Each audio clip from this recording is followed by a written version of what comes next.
All right. Ready to do it. 49% battery. I think that'll do. I think that'll do. All right. Why'd that close? No.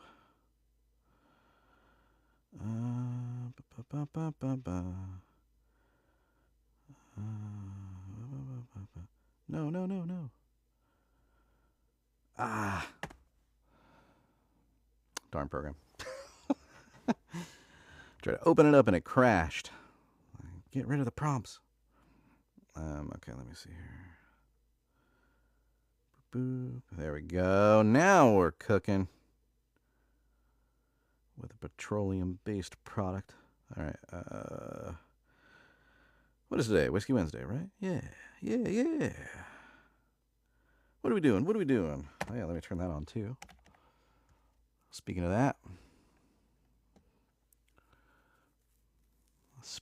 that, that's firing up. That looks good. Let's get this into the proper position. All right. Cool. All right. I think we're up and running. All right. Cool. All right. And then open up our copy. All right. We're good to go. Couple minutes late, but not bad. Hey, long time no see there, Gary. It's like we were in the same room just a minute ago. There we go. Prologue. Get that all fired up and ready to go. I was scrambling. Like, I gotta go. Gotta go to the bathroom. Been sitting here a while. But we made it. And that's what's important, right? We made it. Oh, thank you. Oh my God, hi, Amanda. Long time no see. Okay, cold storage. Did I spell that right? Yeah, I did. Okay. That is the book we're reading today. And if you type in exclamation point author or exclamation point book, it'll tell you a little bit about today, what we're reading, and who wrote it. And more importantly, if you like it, where you can buy it. There you go. Michael Norman Johnson. Hello. Yeah. Was any of that conversation previously that help in any way? Did you learn anything in that one? All about the audiobooks and how the pumpkin pie is made? Hopefully did. It's fun. I can talk about like making audiobooks like all day. You know? Why is this being weird? I think I broke it. Whoops. What happened? Oh, I see. I thought I broke it. I did not. There we go. All right. You did, and you loved it. Okay, awesome. Just finished recording that space opera. I need a break. Dude, space opera. How long was it? The only space opera book I've done so far, it's the first one in a planned 6. 5 have been written so far. We're kind of waiting for them all to finish for me to do all of them. Was 20 hours long. It's kind of like I say when people ask, like, well, what's it, the difference between doing a 5-hour book versus like a 20-hour book. And I tell people, like, well, in a 5-hour book, 8-hour book, you learn a lot about the process. In a 20-hour book, you learn a lot about yourself. You know what I mean? It was about 9 hours, so not wild. Okay, well, it's still, that's a good book. That's a good sized book. 9 hours, that's a little bit above the average, right? I'm almost done editing Caged, the one I've decided to bring out for. Ooh, very cool. Very cool. I will definitely be adding that to my TBR as well. Somebody did something because that's what that noise means. What did they do? I don't know. It's not showing me. But thank you for whatever it was. I think it was a share. I think. I guess I could look that up. I keep forgetting. Yes, it was a share. Thank you for the share, whoever that was. Let's see, I have that thing so I won't forget. I mean, I'll probably forget, but there we go. So I will send to you once fully edited for here on Whiskey Wednesdays. Heck yeah! Exactly. That's exactly what you should do. Then you get your little promo file, and you can use it as a teaser. And Kim, I haven't seen you in a hot minute. Where have you been at? We've missed you. Thank you. We've missed you. Our writer from down under. Writing? Hey, good. That's a good excuse. I mean, if you're going to miss a Whiskey Wednesday, writing is a good reason. Been distracted. Good distraction, though. That's the right distraction. Get some stuff done. How many words have you gotten done so far, huh? Being all nosy. Tell me. It's okay.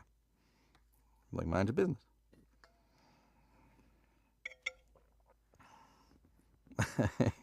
I've got a writer from down under as well. Right on. I've plotted out a 6+ book series with side books. Look at you doing the novella, like plotting and planning, and look at you, or like full like novel, like side books. That'd be cool too. Yeah, I'm trying to work with another writer from down under, but the time difference between me and him, or him and me, is 10 hours? No. Is that right? 10? 10 or 17? 17. I think it's 17 hours difference. Anyways, coordinating schedules is a nightmare. Like, well, let's see, I have a day available on this day. Oh, wait, that's the whole next day for you. Like, what time would that be? Math isn't mathing. It's 11 a.m. here right now. Oh, that's not too bad. Yeah, so I think you're probably pretty close to where he's at in Australia, because I think that's approximately the same thing. Like when it's like here, it's this time it's afternoonish for him as well. So I did the math earlier, but do I remember it? No. I've plotted out not novella, full novels. Look at you. Oh, thanks for the popular. I missed that. Yeah, it is. Morgan Quaid is the author I'm working with. Okay, cool. I basically just message and go do something else. Yeah, you're like, and he'll get it when I'm asleep and he wakes up, Like, it's just the way it is. I'm writing a mafia romance comedy. All right. Tell us more. You've piqued our interest. My mystery book got so dark, so I needed to take a side quest. Hey, I get it. When your search history is gonna like start raising eyebrows and questions from your Federal Bureau of Investigation, whatever that might be, I get it. You gotta take a break. Don't want to end up on any no-fly lists. Smurfit, hello. How you doing? Nice to see you again. Thank you for the heart. I have another standalone that is outlined out PDF direct-to-film serial on a liver. Oh, no. Hello, I'm good. Good to see you. Well, tonight we are going to read the prologue and the first chapter from Cold Storage, written by Erik Larson. If you want to know anything more about the book, a quick little synopsis. It's a thriller. You can type in !book or !author to find out more about the author. DTF, not PDF. Oh, okay. Gotcha. Isabella kidnaps him, thinking he is mid-level and not an heir. Okay. Every book is full of drama. Heck yeah. I've even planned their kids. Before they do. That's awesome. That's cool. I love it. One of these days I might try the writing thing again, but I tried once. There is a reason that I didn't, lead with the whole writing thing, and I went more into the reading thing. I was born to read, not to lead, you know? That's for sure. Whoa! Smurfit, thank you. You are crazy. Are those chat commands through TikTok Studio, or are you using OBS Streamlabs? I am using I used to do it through streamer.bot. The commands through there, but I'm using a different service called Tickfinity. Trying it out and seeing if it is worth it or not. I might just go back to the streamer.bot because there's more flexibility and customizability with it, but that will require some time. So thank you, Kim, for the little, here's a heart. I love that thing.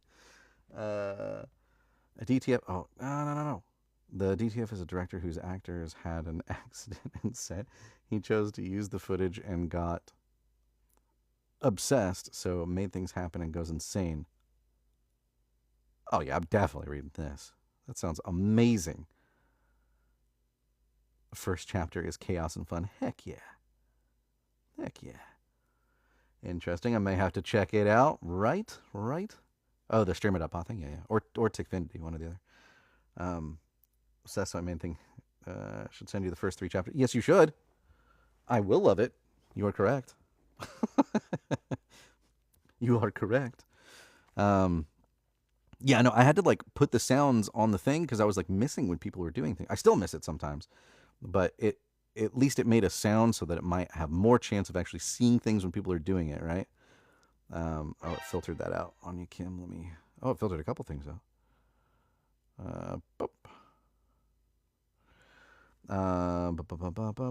She called. Oh, thank you for the share. Appreciate it. She calls him a fridge. He's over 6 foot. Okay. Dante is heir to the Italian Don. All right. I'm not loved today. I know. Love's there's nothing wrong with those sentences either. I don't know why it decided to filter that out. TikTok's weird sometimes. I don't get it. I don't think it's just you though. Today I think it's just you, or right now it's just you, but happens all the time. Alrighty. Well, after this, I have to go do some audition things for a duet, so we should get the show on the road, shouldn't we? Yes, we should. I'm almost out of water. That's not good. How much water do I have left? I might be able to make it. I think we can do it. We all love you, Kim. It's okay. Okay, so we're going to break into this. This is a thriller, again, Cold Storage by Erik Larson. And we're going to read the prologue because it's kind of short, but I think it does a good job of setting up kind of the story for the long haul, if you will. It won't really help us here in chapter 1, but I think it gives a good picture into where this is going to go. And if you read the synopsis, that kind of makes a little bit more sense. And then we'll actually get into the meat and potatoes and give you chapter 1. So I won't cliffhang you after a small part. I'll cliffhang you after a little bit bigger part. Fair? Hydrate with whiskey. Yeah, we'll be hydrating with whiskey after this because that's the plan. That's the plan, Stan. I love your idea though, Amanda. Oh yeah, I forgot you're reading today. I thought we were just chatting. I know, right? I do that too. That's why when I put up the Tubes of You video of the replay of these, I usually give timestamps because they're waiting for everybody to fill in and get here, and and then I get on a soapbox, and then we don't start for a half an hour. Have one for me. Will do. Yeah, it's gonna be it's a surprise whiskey today. We're actually finishing off a sampler from something that we started actually several months ago. So, yes. What could it be? You will find out right after the story. Here we go.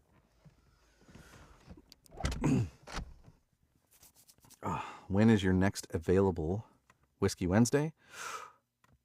Oh, that won't be for a bit. I will get back to you. on that. I don't have my planner out. I like write them all down and space them out and then put them into my spreadsheet. But let me actually hold on. I can guesstimate. Uh, Is that one's? I may have a spot open at the end of July, but maybe August, somewhere in there. But I can get back to you with like an actual date. I'll just send you a DM with what it is when I go upstairs and look at that. Um,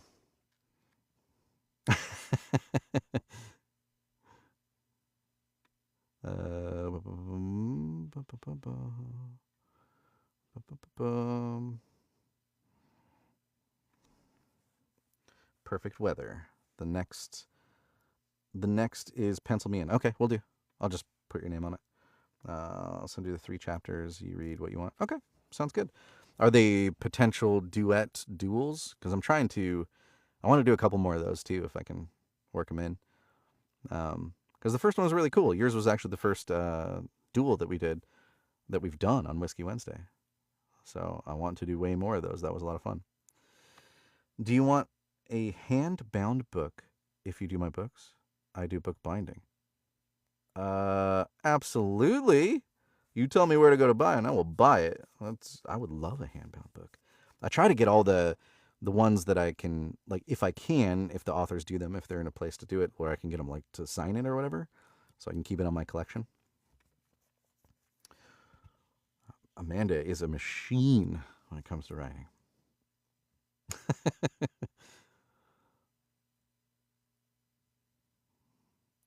No, it's only Isabella's point of view. Oh, okay. Okay, that's fine. Ooh, Isabella's point of view. So, I have an idea. I'll keep that idea for later, though. I finished 8 chapters first draft, and 3 others need to fix. All right, making progress. Look at you. All right. What's the idea? I'll let you know. I'll cliffhang you there. Let's get into this thing. All right. Here we go. Cold Storage by Erik Larson.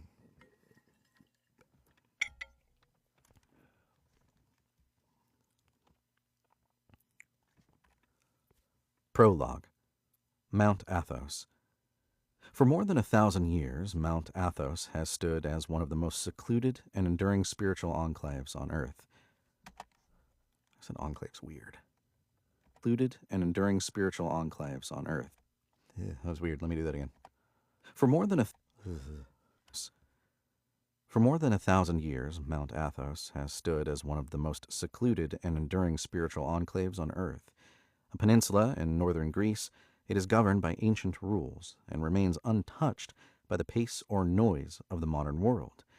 20 monasteries rise from its cliffs and forests, each preserving generations of monks devoted to prayer, work, and silence, in a lineage that has never been broken. The ban on female presence, extending, broken. The ban on female presence, extending even to animals, has been observed for over a millennium, preserving a world shaped entirely by monastic, over a millennium, preserving a world shaped entirely by monastic discipline. It's going to be one of these days. Over a millennium, preserving a world shaped entirely by monastic discipline and ritual. That's the only words I need to say. Let's do it. Over a millennium, preserving a world shaped entirely by monastic discipline and ritual. The men who enter Athos commit to a life that demands absolute focus. Days begin in darkness, nights are filled with slow-burning candlelight. Prayer and chanting can stretch up to 16 hours every day of the year. Mount Athos remains one of the last places on Earth to resist change for 1,000 years, and those who live there appear prepared to hold that line for the next 1,000. Tummy rumble right at the end. Somebody's going crazy with gifts. Thank you for our Daniel Georg gift. How did I know you were here? There was like this clue. Thank you, sir. All right. For the next 1,000. right there. It was like right at the end. I can just cut it out, I think, for the next 1,000. Perfect. Okay. Next 1,000. No servant can serve two masters, for either two masters. For either he will hate one, no, I don't like it, two masters. For either he will hate one and love the other, or else he will hold the line and despise the other.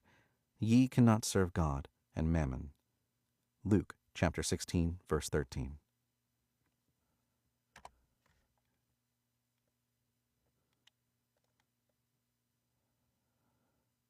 I just say chapter and verse, right? Luke chapter 16, verse 13. Okay. I thought I said chapter for a second. All right. That was the prologue, which I think kind of brings us nicely into the story as a whole. Won't help us much here in chapter 1, but if you pick up the book, it'll make more sense. So, amen. Yeah, there you go.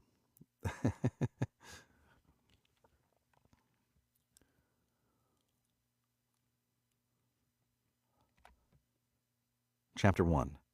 Validators. To the millions who poured into Las Vegas, to the millions who poured into Las Vegas each year. I can't enunciate anymore. What's wrong with me? To the millions who poured into Las Vegas each year, it was a neon-lit paradise, a place where people lost track of time and money, where fortunes rose and fell in minutes, and the only gospel preach was printed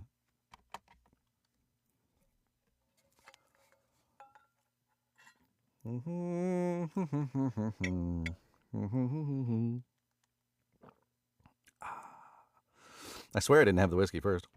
Where fortunes rose and fell in minutes, and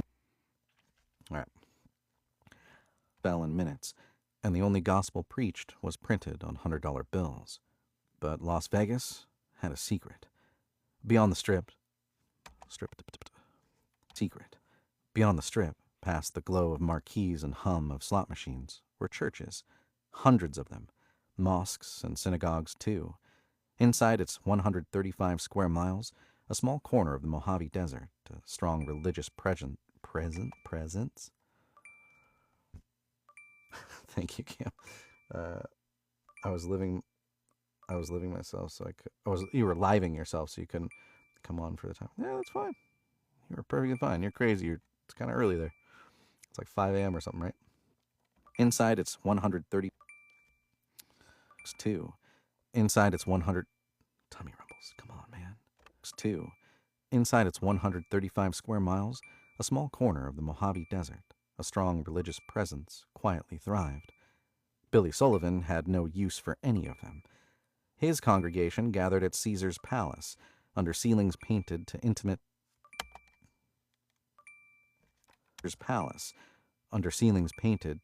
a sky that never dimmed. This was where tourists surrendered their savings and called it entertainment. People said this was where money went to die. For some, what they lost mattered more. Billy stood calm at his altar, a roulette table. The casino roared around him. The floor pulsed with lights and noise. His brothers hovered close. Mikey, the middle one, fidgeted with his drink. Harry, the youngest, kept his hands in his pockets and watched the wheel. These trips were a tradition. These trips were tradition. Every year, the Friday after Thanksgiving, the three brothers left Bullhead City, Arizona, before sunset, drove across the desert, checked into Caesar's, and lived like kings for one night. Almost a decade of the same drive, the same jokes, the same rooms, the same promise that this year they would be smarter about their bankroll. And thank you, whoever the heck that was. 50, holy crap. I was like, this is going on for a long time. Jeez, you guys are nuts. They would be smarter. It was like a metronome. Bing, bing, bing, bing. They would be smarter about their bankroll.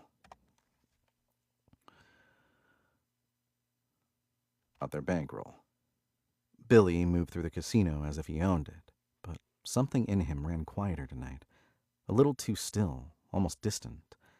He hadn't said anything about it, and maybe he didn't have the words.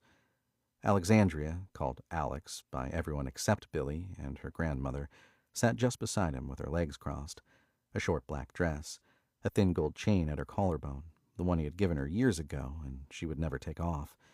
She rested a hand on his lower back for luck. She felt him tense under her touch. "You feel tight," she whispered into his left ear. She had been with him long enough to read left ear. She had been with him long enough to read the smallest changes. She saw it in the pause before he placed a bet, in the stillness that came from a mind focused on something far from the chips in front of him. The dealer spun the wheel. The ivory ball danced, tapped metal as it bounced between frets. The sound gathered a crowd. Gamblers leaned in as the tension grew. Before the ball settled, Billy slid a stack of chips onto red 19. "No more bets," the dealer called, waving off the table. The ball stopped, hopped once, dropped into black 26. Cheers broke out around them. Mickey winced. Mikey. 26. 26. Cheers broke out around them. Mikey winced. "One miss," Mikey said, leaning forward, eyes wide. "Let's press it. We're hot." Billy watched the wheel with the same calm he always carried. It didn't owe him anything. The spin meant nothing to him. Mikey took every bounce personally. Billy never did.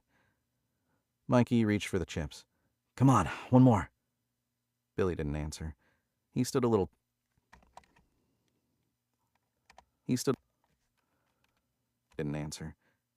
straighter. His eyes weren't on the chips anymore. They tracked the wheel like he was watching something in the distance.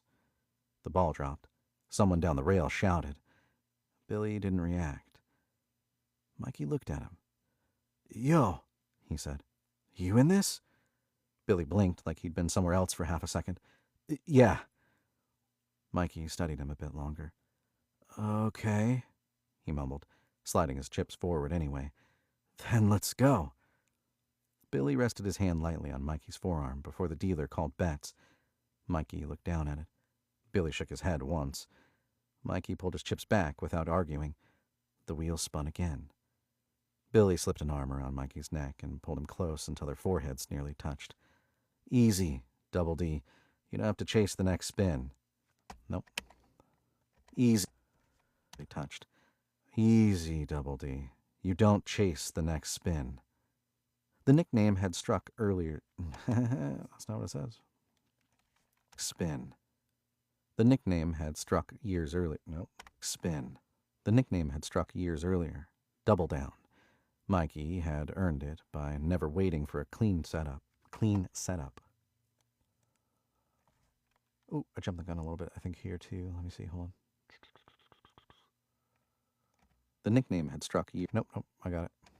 Mikey. Double Down. Mikey had earned it by never waiting for a clean setup. It wasn't a tease, it was a reminder. Reminder. Mikey always pretended he didn't need reminding, but he always listened. Mikey gave a reluctant grin. "You're still on that?" "Every time you forget who's got you," Billy said. He squeezed Mikey's shoulder and let him go. The noise of the casino rushed back in. The moment of quiet between them vanished. Billy placed a fresh stack of reds in front of him, calm and composed. That was when the waitress appeared. Tall, hair pulled tight, balancing a... too much pause. Was when the waitress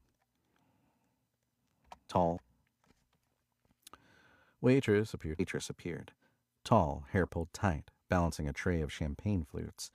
A perfume. I can't say words tonight. This is bad. Flutes. A perfume followed her, sweet with a trace of black licorice. She handed a glass to Harry. He held it by the stem, gave it a slow turn, brought it to his nose, and took a deliberate sniff. Then he handed it back. "It's sparkling wine," he said. "Not champagne." She blinked. Gamblers rarely refused anything for free. Mikey laughed. "Only you, bro." The wheel spun again as the brothers played a few more rounds. Billy leaned in for the next spin. The ball dropped. He didn't react. Before the dealer cleared the table, Billy stepped back. "Hey," Mikey started, thinking he was shifting positions. Billy didn't answer, didn't reach for his chips. He moved through the bodies crowding the rail and disappeared into the aisle, swallowed by the noise of slot machines. Mickey turned, half expecting. Mickey turned. Nope. Mickey turned, half expecting him right behind them. Billy's chair sat empty. His stack was still there, neatly piled, untouched. I say Mickey. Peered into the aisle. He moved through the answer. Didn't reach for his chips. He turned, half expecting him right. Mickey turned. Mikey. I keep saying Mickey, dude. I don't know why. It's clearly Mikey. Machines. Mikey looked at the chips, then turned toward the cat. No, up here. I jumped down. Machines. Mikey turned, half expecting him right behind them. Billy's chair sat empty. His stack was still there, neatly piled, untouched. Mikey looked at the chips, then toward the cashier cages across the floor, then sat back at the stack. "He didn't cash out," he said, almost to himself. Then Mikey looked around. "Where the hell did Billy go?" Henry scanned the floor. "Your guess is as good as mine. You know how he disappears." A roar rolled across the casino floor. Heads turned toward the craps pit. "Now that sounds fun," Harry said. They followed the noise to where the crowd had gathered around a single table, the dice running hot, the energy rising as people shouted and threw stacks of money onto the felt. Mikey and Harry pushed through the bodies until they reached the rail. Billy was at the center. He held the dice loosely between his... He held the dice loosely between his fingers, looking like someone who'd been there all night. "Come on, little Joe," Billy said, louder this time. He threw. The dice tumbled down the felt and snapped off the back wall, both landing on twos. "Hard four, player wins," the stickman called. The table erupted as chips flew and people pounded the rail. Billy took the praise without reaction. His eyes stayed locked on the dice. A guy in a wrinkled sports coat waved a fistful of greens. "Let me get some of that big dick energy, brother." A woman in a sequined dress leaned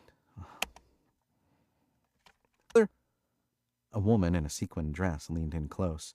Neon caught her cleavage. "Can I blow on your dice for luck?" she whispered. "Move!" And "Move!" Alexandria said, stepping in. "The only one blowing on my boyfriend's dice is me." Billy didn't look up. He didn't smile. The table surged toward him. His hands struck his back. Hands struck his back. Someone yelled his name close to his ear. Heat climbed his neck as the corners of his mouth twitched. He slowed his breathing. The noise blurred into one long wave. He let it roll past him. He set his feet again. There was still money on the felt. He could feel the felt. He could almost hear it in his head. Go big or go home. "Pick a pair and put them in the air," the stickman shouted. "Hit the alligator on the back wall." Alexandria frowned. "What did he say?" Harry laughed. "The rubber wall. They call it the alligator." The stickman scooped the dice and slid them toward her. "Your turn, sweetheart. Grip 'em and rip 'em." Billy saw the move. They were icing him, breaking his rhythm by passing the dice to Alex. He leaned over the table. "She's not throwing, I am." A heavyset pit boss stepped in, with broad shoulders, red cheeks, and a thick Irish accent. His name tag read Tony G. "Easy, mate," Tony said. "Let the lady have a go. You're not the only one here." Billy stared at him. "She's with me." Tony smiled, revealing a chip missing from his front tooth. And I'm with the house. I say who throws. The crowd sensed the tension. Alex tried to hand the dice back, but Tony held out his palm. Don't make me reach across, love. Billy straightened. Fuck you, buddy. Don't talk to her like that. Neither man moved.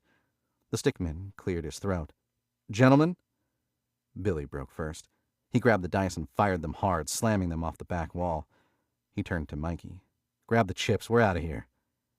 The table went silent as Tony watched Billy gather his winnings. His smile was gone. The stickman called after him. Where are you going with all that money? Billy tossed a few chips onto the felt and flashed the pit boss a look that said enough.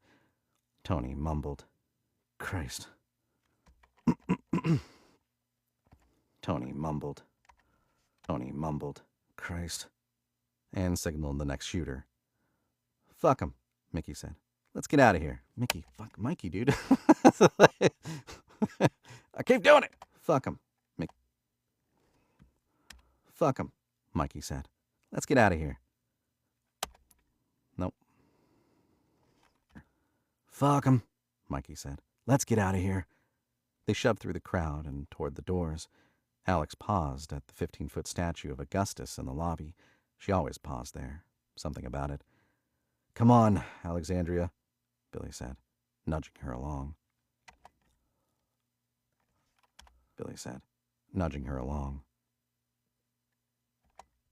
I jumped the gun right here, so let me pull that back. Pull that to there.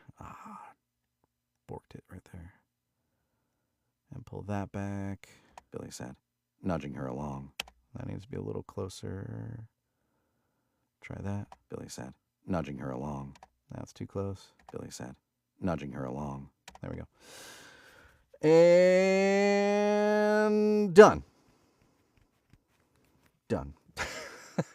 That is it. That is the end of Cold Storage by Erik Larson. John Payne, hello. Yep, doing the right thing there. Exclamation point book will tell you a little bit about the book. And if you like what you heard, more importantly, where you can pick up a copy of the book. Pretty much directly from the author's website. You can go on there and buy it from, which I do recommend if that's, an option. Go to the author's website and buy it directly from them, right? Don't give the money to the evil overlords if we don't have to, because they're evil enough and they have enough money, all right? But sometimes that's not the option.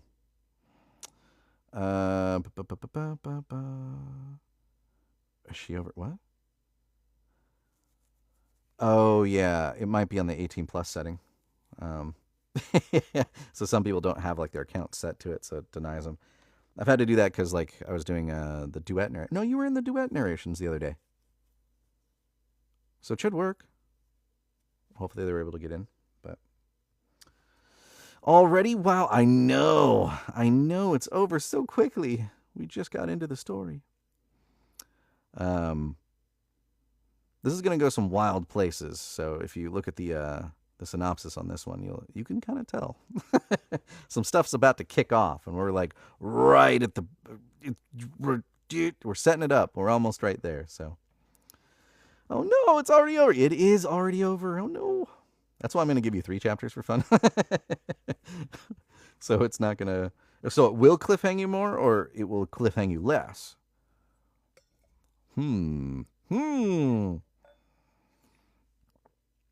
I like this one. And I like that there's the 3 brothers in this story. I think really brings a lot to it. Also, this is, I believe, loosely based on a true story, if I remember correctly. I'm sending the entire book of Cage. Wait, did you already do the whiskey? Sorry, I was writing. I did not. That's what we're getting into next. Great segue, Amanda. It's almost like we coordinated beforehand. Like, when I'm done, just wait like 2 minutes and then say something about the whiskey, and it'll give me a natural segue point into the whiskey. Nobody else has to partake in the whiskey tonight, but if you are, what you drinking? Or what are you drinking even if you're not drinking whiskey? I keep saying like a good cocoa goes with Whiskey Wednesday. Have I had one yet? No, but I think it would. try not to laugh much when you read mine. What? What? It's midday. I'm not drinking. Hey, hey, it's 4 o'clock somewhere, right? 5 o'clock somewhere. I'm gonna bounce, bud. Glad I could join for a bit. Hey, thanks for joining, Daniel Georgiev. And as a matter of fact, if he's still here, his book is up next Wednesday, and it is going to be Snowbringer by our very own Daniel Georgiev. Excited to break into that one as well. I've liked all of his stuff so far. So if I don't like this one, Daniel, I'll let you know. Have a good night, man. Or morning, actually. It's super early there. 3:40, so almost 4 a.m. Yeah, have a good morning, or go to bed or something. I don't know. Sleep. Thank you for the roses. I feel like you used to start the whiskey before. I did. I used to start the whiskey before, and then I found out, actually, that whiskey isn't great for narration because it really dries you out. So, I switched it to the end, right? Then we can enjoy and kind of bull crap at the end and whatever. My book I'm writing, when I send it, try not to laugh too much. Okay. I'm excited for Whiskey Wednesday and Caged. May actually get published before that, but still, hey, that's awesome. Just before I go, that's right. Okay, when you mentioned writing, was my advice useful for you? Oh, that's cool. Or did you pop onto his live earlier today? That's awesome. So today we have a whiskey. It's a product of Japan. I've been smelling it. And we have the flavor wheel, too, to go with it, so they can tell us, the smart people that created it, what we should taste, and we'll not taste about 90% of it. But this is what we should. That's right, right? Oh, interesting. Is that why people used to give alcohol to sick kids? I mean, maybe. It's probably more as like a painkiller, I would imagine, or like shh, shh, shh, shh, shh, and they go to sleep. But maybe there's a little bit to that too. I remember like my grandmother talking about like rubbing like whiskey or something on like the baby's gums or something like that. Maybe that's why I like whiskey. I was introduced at a young age.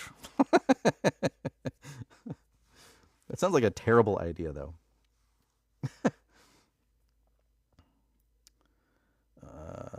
Yes, I did. Okay, good. We'll do more of that next week. Thanks. Maybe after Justin does Whiskey Wednesday. Snowbringer, absolutely. Like if they have a sinus thing or a cold, they would dry them up. Yeah, I mean, there could be something to that, All right, I'm out. Thanks a lot. Enjoy the whiskey, Justin. Will do. Numbing agent, says Strong as Glass. Yeah, exactly. All right, so our Japanese whiskey called Ohishi is from a sherry single cask. That's tough to say. And it is 42.2% alcohol by volume. And what does that mean? That means you can get effed up for less money. Anybody remember that skit from Saturday Night Live? Or it could have been, was that from Saturday Night Live, or was that from the Chappelle Show? It was the Uncle Jemima thing. Uncle Jemima's pure mash liquor. What was that from? Maybe it was Chappelle Show. I don't know. It's been too long. But anyways, as I add more gray hairs and show my age. So we are supposed to apparently start off with cherry, makes sense. Sherry, makes sense. Citrus, oak, vanilla. And then we expand into floral, dry fruit, spiciness, grain, and then just a picture of the bottle. So, well, I don't know if we'll see any of that or taste any of that, but we'll see. Thank you for the rose there, Smurfit. Cherry and sherry. Yeah, that's right, because it's from the sherry single cask. So, now, I don't know if it's just in my head, but I think I smell cherry a little bit. Definitely sweet. It smells very sweet, but there's like a hint of something I don't like in there. I don't know what it is, though. I don't know what it is. We'll taste it, though. Smells good, for the most part.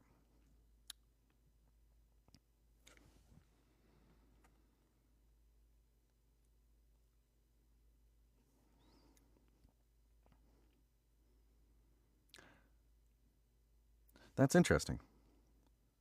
It kind of went a different way than I thought it was going to. Like, it starts off initially like oh, this is going to be like super abrasive, but then immediately mellows out and gets like sweet, very sweet.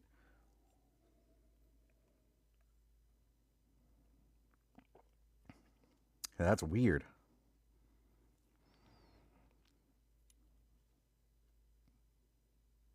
I kind of like it. It like starts as one thing and then definitely finishes as another. There's a little bit of that like oakiness in there. I definitely pick up a little bit of that. In terms of like citrus, I don't know. The vanilla flavoring, like the sweet flavoring, yeah. I don't know about spiciness. Maybe that's what it is. Like at first, where it's like it's got like a weird like intense strong flavor. That might be the spiciness they're referring to. But it definitely starts that way. It doesn't finish that way. Maybe I've been reading these things wrong. I've been reading them in reverse the whole time. Is it a shot type drink or a mixer drink? It would be a very slow sipping drink. Although you could probably mix it in with something. I don't know how expensive it is, but I am a firm believer that whatever the alcohol is, especially when it comes to scotch and whiskey and bourbon, how you enjoy it is the right way to enjoy it.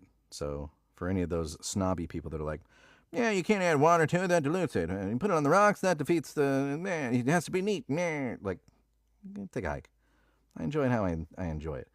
I tend to enjoy whiskeys and bourbons and scotches as neat, but there are a couple that I think the flavors are even better and more pronounced when I add like a little bit of water or some ice to it. So I don't think there's a wrong way. Or mix it with a soda. That's probably the only way that I'll drink Jack Daniels. Except the Honey Jack. I like the Honey Jack. Honey Jack's good. Mmm. Taste test new sodas, new colas. Absolutely. I've been drinking a lot of sugar-free sodas lately, and they're okay. They're okay. I get my Dr Pepper fix every now and then, and they have sugar-free cream soda, which makes me happy. So I look concerned. Yeah, it was interesting. That's for darn sure. So up next Wednesday, we will have a Whiskey Wednesday next Wednesday for sure. And it'll be, he was just here, Daniel Georgiev's Snowbringer. It is click over, a low fantasy, urban fantasy action thriller. Ooh. Ooh. I'm reading the rest of it and you can't read it right now, but I think this one's going to be a good one as well. Yeah. So I think that pretty much does it for this. I've got to get out of here in a couple of minutes anyways because I have to do an audition for another duet book with Shay, who was on here last night with me. We are going to on Thursday, I believe, 7:30ish. We'll be doing another story from the collection of stories that we've been reading so far. So tune into that if that sounds like it might be interesting to you, watching a duet be made live. It's from a collection of short stories that were put together by an organization called Crime and... Is it Passion? Oh, now I feel like a jerk. I have the script up here somewhere, right? Oh, I closed it because I'm stupid. Anyways, they go into... It's a nonprofit organization, and they go into female prisons, and they teach them how to write. And as a result of them teaching them how to write, they collected all of their stories, which were horror stories this time around. It might be different for the next time. And we're doing the audiobook for them. So it's really cool. I will say, some of these short horror stories, like, they are intense. They're so well written. Especially for, like, some of these writers are first-time writers. And... man, they've learned their craft. Put it that way. Very well. Yeah, me too. I've actually lost 123 pounds. Good for you. Congratulations, Carrie. That is awesome. That is awesome. Nice. Looking forward to it. Yeah, dude, Smurf it. They are fantastic. They are fantastic. We read one last night. Yeah, was it last night? Are my days mixed up? Yeah, it was last night. And I was a big old jerk. Big old jerk. I had to play the part of a alcoholic, abusive father. Don't worry. He gets his in the end.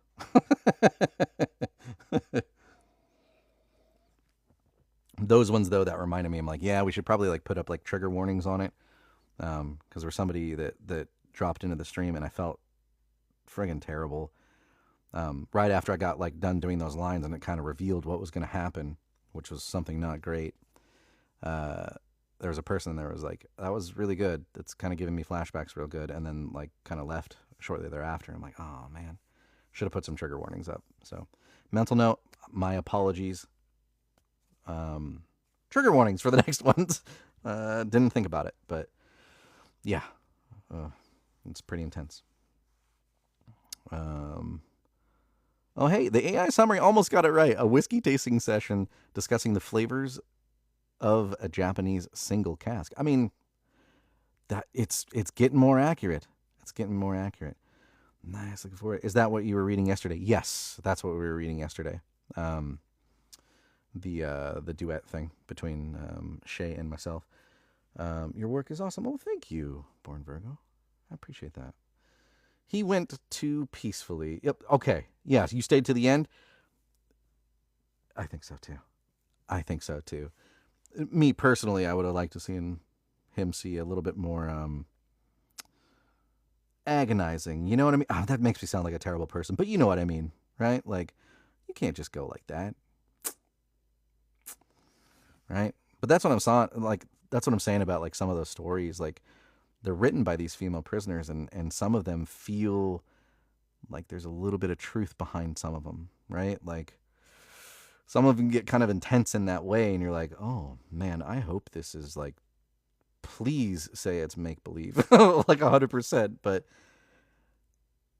it doesn't feel like it sometimes. Like, a lot of the descriptions and the writing get to a point where you're like, this feels lived in, and dear God, I hope it's not. You know. Some are just fun. Like the very first one we read was called, I can't remember, but it's basically from the point of view of maggots, and there's an underlying kind of message and parallel between immigrants that come into the country and their experience, and you know, the toss up with the American dream, and like the parallels are really deep there. So it's funny and kind of tongue in cheek in that way, but it does have like I think a serious underlying parallel, which I thought was super neat, like a pretty interesting perspective. Yeah, yeah. You agree. Yeah, too peacefully, for sure. All right. I think that'll probably pretty much do it. Thanks for hanging out with me, guys. I appreciate it. We'll definitely be on tomorrow with I think the last duet that we're going to do before the book comes out. But it is just volume 1, and there's many more planned volumes, all with kind of different themes. So as we get more information about that and as they get created, I will let you all know for sure.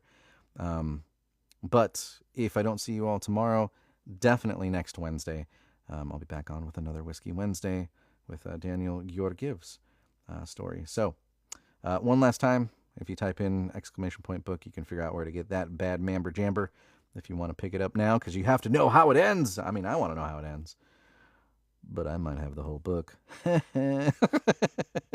But anyways, good night, everybody. Have a great night, and I will see you whenever I see you. Stay safe. Night. Bye-bye.